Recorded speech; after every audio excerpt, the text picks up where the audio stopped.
গাংনীতে গোলচত্বরের দাবিতে মানববন্ধন। মেহেরপুরের গাংনীতে শহীদ আবু সাইদ চত্বরে জনসাধারণের সুবিধার্থে গোলচত্বর নির্মাণ ও বাজারে রাস্তা সংস্কারের নির্মাণ কাজ দ্রুত সম্পন্ন করার দাবিতে মানববন্ধন অনুষ্ঠিত হয়েছে। আজ মঙ্গলবার 2 সেপ্টেম্বর সকাল 11টার সময় গাংনী বাজারের সকল ব্যবসায়ী এবং স্থানীয়দের উপস্থিতিতে এই মানববন্ধন অনুষ্ঠিত হয়।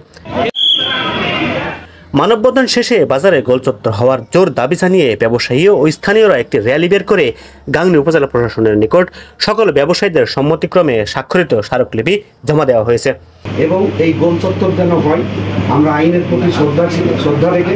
এ সময় মানববন্ধনে অংশগ্রহণকারী ব্যবসায়ীরা সকল দুর্নীতি অনিয়ম দূর করে অতি দ্রুত গাংনী বাজারে একটি গোলচত্বর নির্মাণ এবং সকল নির্মাণাধীন রাস্তা ও পৌর সুপারমার্কেটের কাজ দ্রুত শেষ করার জোর দাবি জানান। তারা জনপ্রতিনিধি ছিল, সাবেক মাননীয় মন্ত্রী এমপি সাহেব এবং মেয়র আরেকটা ঠিক আছে।